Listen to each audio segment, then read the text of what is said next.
नमस्कार दोस्तों, मैं जर्नलिस्ट रोहित शर्मा आप सबका हार्दिक स्वागत करता हूं, अभिनंदन करता हूं।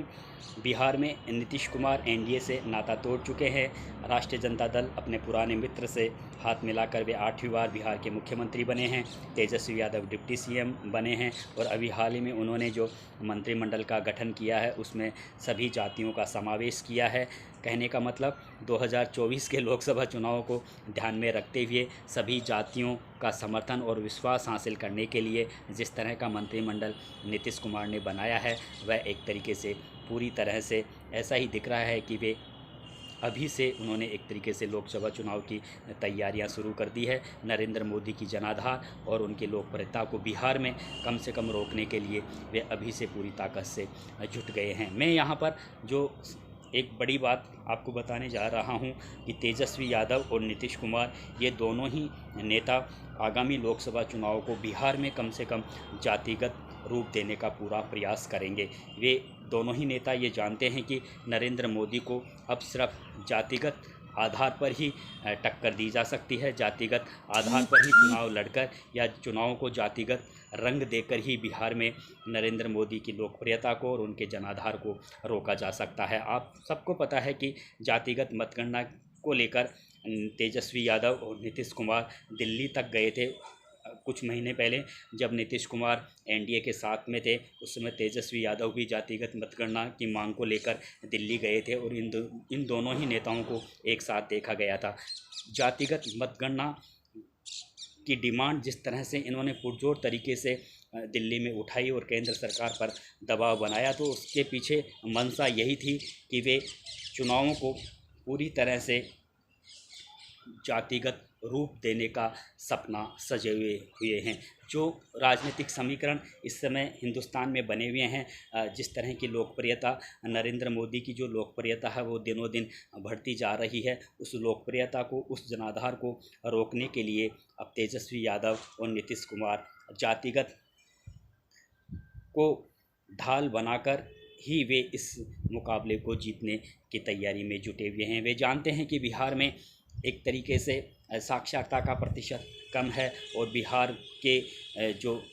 जनता है, चाहे वो SC ST वर्ग की हो, चाहे OBC EBC वर्ग की हो, ऐसे मतदाताओं को जातिगत आधार पर ही अपने जाल में फंसाया जा सकता है। तो वे चुनाव प्रचार के दौरान कुछ इस तरह के तथ्य, कुछ इस तरह के विषय ज़रूर अपने भाषणों में किया करेंगे, अपने भाषण कुछ इस तरह से प्रस्तुत किया करेंगे जिसकी वजह से लोग जातिवाद के जो प्रपंच है, जो जाल है, उसमें निश्चित रूप से वे फंस सकते हैं। लेकिन ये जातिवाद वाली जो स्थिति है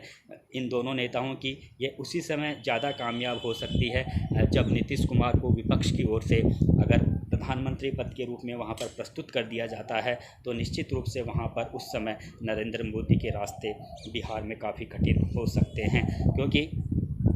बिहार में हालांकि ऐसा नहीं है कि नीतीश कुमार के सहयोग के बिना भी वहाँ पर भारतीय जनता पार्टी ने बहुत अच्छा प्रदर्शन किया है। 2014 के लोकसभा चुनाव में भारतीय जनता पार्टी ने 35 सीटें अपने दम पर वहाँ पर हासिल की थी, क्योंकि 2013 में जब प्रधानमंत्री नरेंद्र मोदी को एनडीए की ओर से पहली बार प्रधानमंत्री पद के रूप में प्रस्तुत किया गया था, उससे ठीक पहले 2013 में नीतीश कुमार ने नरेंद्र मोदी को प्रधानमंत्री पद के रूप में पेश करने पर नाराज़गी जताते हुए एनडीए से अपना नाता तोड़ लिया था। लेकिन इसका ज़्यादा असर एनडीए पर बिहार में तो बिल्कुल भी नहीं पड़ा, क्योंकि बिहार में उस समय भारतीय जनता पार्टी को 35 सीट मिली थी, जनता दल यू को 2 सीट मिली थी और राष्ट्रीय जनता दल को 4 सीट उस समय मिली थी। तो इसी वजह से अब भी हालांकि भारतीय जनता पार्टी नीतीश कुमार के चले जाने से हैरान ज़रूर है, लेकिन इतनी विचलित भी नहीं है, क्योंकि वह जानती है कि वह 2014 में नीतीश कुमार के सहयोग के बिना भी वहाँ पर अच्छा प्रदर्शन कर चुकी है। इसलिए यह बात नीतीश कुमार भी अच्छी तरह से जानते हैं कि नरेंद्र मोदी की जो लोकप्रियता है, जो जनाधार है, वो जिस तेज़ी से आगे बढ़ रहा है और अभी हाल ही में जिस तरह से चाहे वह राम मंदिर का मामला हो, अयोध्या के राम मंदिर का मामला हो, जम्मू कश्मीर में धारा 370 हटाने का मामला हो, और भी बड़े बड़े जो विषय है उन विषयों को लेकर, राष्ट्रवाद के विषय को लेकर, हिंदुत्व के विषय को लेकर एक बार फिर से भारतीय जनता पार्टी थोड़ा मजबूत होती जा रही है। तो इस मजबूती को रोकने के लिए अब एक ही विकल्प है बिहार में तेजस्वी यादव और नीतीश कुमार के पास। वे दोनों यही सोच रहे हैं कि इस इस इस विषय पर अगर काम किया जाए कि जातिवाद के आधार पर चुनाव लड़ा जाए, चुनावों को जातिगत रूप दिया जाए, तो निश्चित रूप से उसे उन्हें कहीं ना कहीं सफलता मिल सकती है। तो आने वाला जो लोकसभा जो चुनाव होगा उसमें निश्चित रूप से तेजस्वी यादव और नीतीश कुमार लोकसभा चुनावों को जातिगत हवा देने की पूरी कोशिश करेंगे। जातिगत आधार पर लोगों को बांटकर लोगों के समर्थन और विश्वास हासिल करने का प्रयास करेंगे और उसमें कुछ हद तक वे कामयाब भी हो सकते हैं। और अगर विपक्ष की ओर से नीतीश कुमार को वहां पर प्रधानमंत्री पद के रूप में प्रस्तुत कर दिया जाता है तो फिर निश्चित रूप से वहां पर भारतीय जनता पार्टी की जो प्रदर्शन है उस पर काफ़ी बुरा असर पड़ सकता है, क्योंकि भारतीय जनता पार्टी में बिहार का कोई ऐसा बड़ा जनाधार वाला नेता नहीं है। बिहार में ऐसा कोई लोकल स्थानीय नेता नहीं है जिसके दम पर बिहार की जनता उस नेता के अटैच में आकर पार्टी को मजबूती प्रदान कर सके। हालांकि सुशील कुमार मोदी, नित्यानंद राव, मंगल पांडे जैसे नेता हैं बिहार में, लेकिन अभी इन नेताओं का जनाधार वाले नेता इनको नहीं कह सकते। इसका नज़ारा हम देख भी चुके हैं, आप भी सब देख चुके हों।